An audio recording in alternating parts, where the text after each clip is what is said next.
One of the best acquired skills जो मैंने अपनी टीन एज में सीखा था, और उसको हर गुज़रते दिन के साथ मैं रिफ़ाइन करता गया। कभी नई नई टेक्निक्स, कभी यूट्यूब पे, कभी वैसे, कभी ट्रेनर्स के साथ। ट्रस्ट मी, आप ज़िंदगी में किसी भी स्ट्रेस से लड़ रहे हैं, ये एक ऐसा आर्ट है जो एक्सरसाइज के साथ साथ आपकी स्किन के लिए और आपकी माइंड के लिए बहुत अच्छा है। साथ आप नमाज, कुरान, वाटर थेरेपी, ये मैं रिकमेंड करता हूँ हमेशा अपने लिए।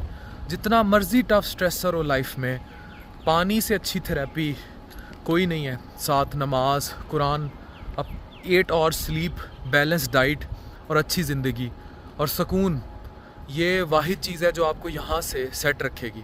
आपका माइंड सेट, आपकी सोल, बॉडी सब कोऑर्डिनेटेड चलेंगे। प्लीज़ अपने बच्चों को स्विमिंग ज़रूर सिखाइए। ये बहुत बड़ा तोहफ़ा है जो आप उन्हें ज़िंदगी में देंगे।